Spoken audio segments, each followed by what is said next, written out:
Olá, queridos alunos. Sou o professor José Abraão e é com imenso prazer que estamos indo para a nossa terceira aula online de História da modalidade EJA, primeira fase, primeira e segunda etapa. Tema: o tempo e a história, o tempo e as unidades de medida. A percepção e o registro da passagem do tempo faz parte do cotidiano dos seres humanos, desde os primeiros mais antigos. O conceito de tempo está relacionado com a sucessão e a duração dos fatos, ou seja, ao modo como eles se encadeiam e a época em que ocorrem. Por isso, ao longo da história, os seres humanos criaram unidades e medidas de tempo, como hora, dia, mês, ano, século, entre outras, com o objetivo de organizar melhor suas atividades. Essas unidades também se tornaram delimitadas a duração dos diversos acontecimentos. Tempo histórico. Assim como podemos contar o tempo através do tempo cronológico, usamos relógio ou calendários. Temos ainda outros tipos de tempo. O tempo geológico, que se refere às mudanças ocorridas na crosta terrestre, e o tempo histórico, que está relacionado às mudanças nas sociedades humanas. O tempo histórico tem como agente os grupos humanos, os quais provocam as mudanças sociais, ao mesmo tempo em que são modificados por elas. O tempo histórico revela e esclarece o processo pelo qual passou ou passa a realidade em estudo. Nos anos 60, por exemplo, em quase todo o Ocidente, a juventude viveu um período agitado, com mudanças, movimentos políticos e contestações aos governos.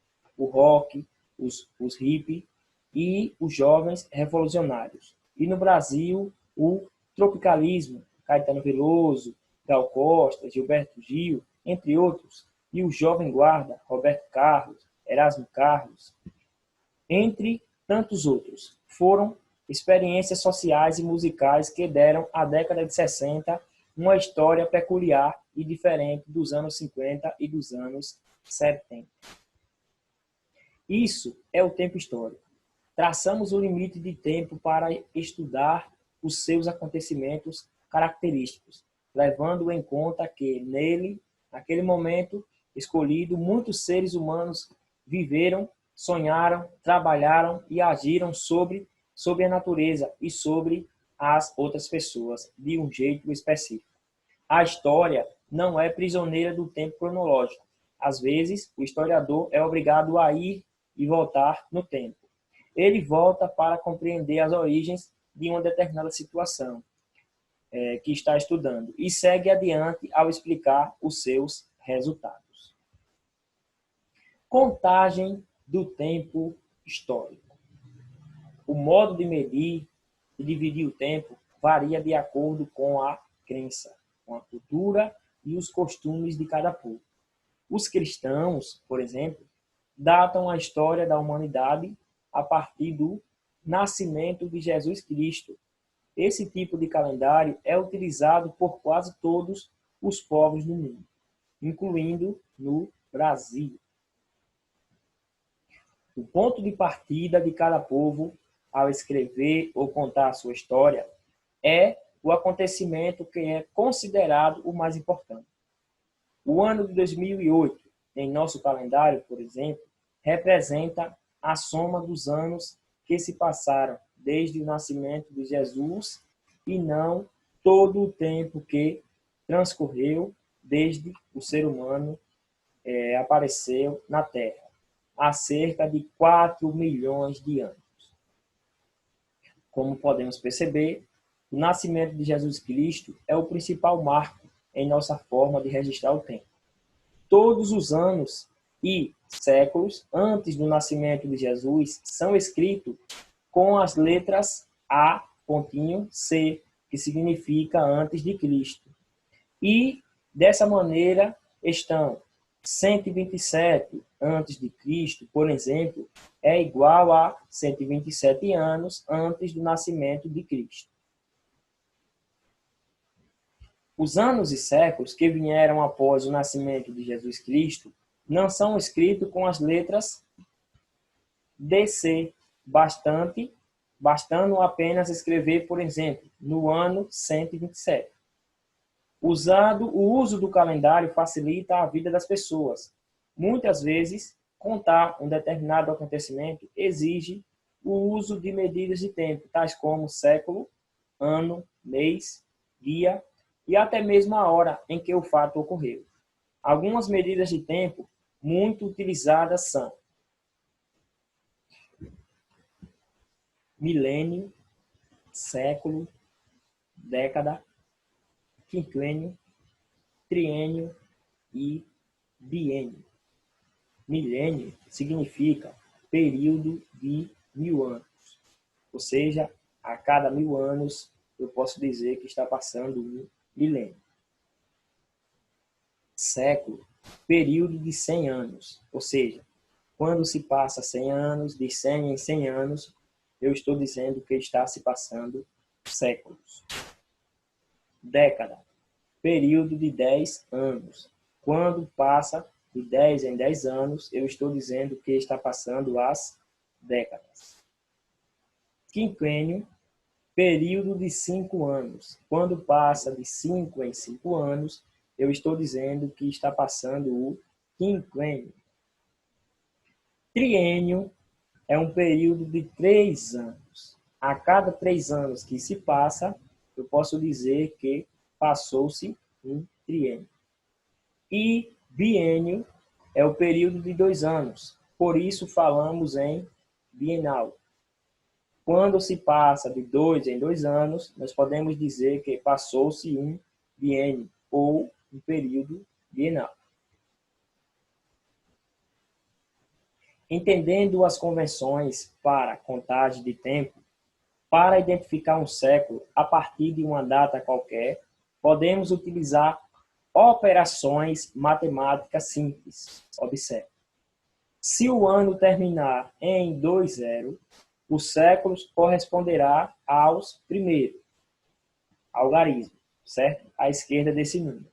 Por exemplo, veja só. Nós temos aqui anos 800. Esse será o século 8. Esses 2 zeros aqui, eu irei desconsiderar e direi que o século é igual ao número que aparece. Ano 1700. Século 17. Desconsiderei os 2 zeros e considerei os 2 primeiros números como representação do século. Ano 2000. Eu desconsiderei os últimos 2 zeros e ficou o século 20, certo? Se o ano não terminar em 20, desconsidere unidade e a dezena, se houver, e adicione 1 ao restante do número. Veja, desconsiderei a unidade, ficou 0, mais 1, 1. Portanto, no ano 5, se trata do século 1. Unidade e dezena, desconsiderei. Ficou quem? 0, mais 1, 1. Portanto, ano 80 se trata do século 1 também. Desconsiderei a dezena e a unidade. Ficou 3. 3 mais 1, 4. Portanto, o ano 324 pertence ao século 4.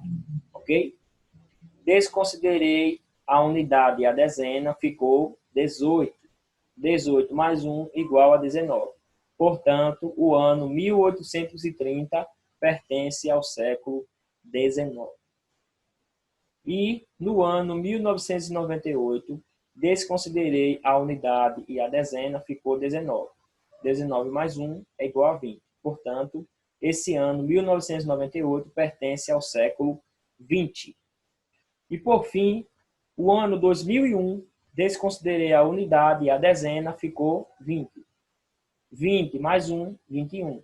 Portanto, o ano 2001 pertence ao século 21.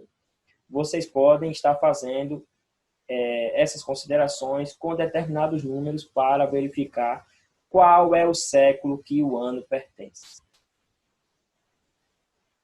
Unidade de medida usada para marcar o tempo. Por necessidade de sobrevivência, os primeiros grupos humanos passaram a dedicar especialmente atenção à observação da natureza.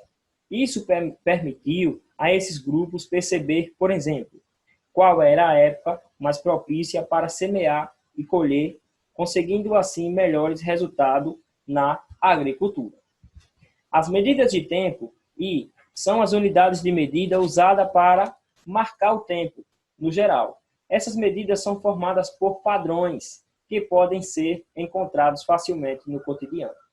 Quando usamos o relógio para marcar o período que precisamos nos arrumar, o que vamos levar para chegar em um determinado compromisso, estamos medindo o tempo. Os anos, meses, hora, minuto e segundo são forma de determiná-lo. Antigamente, os povos usavam o sol como mecanismo de orientação. Basicamente, entendia que quando o sol estava no céu era dia e a ausência dele era noite.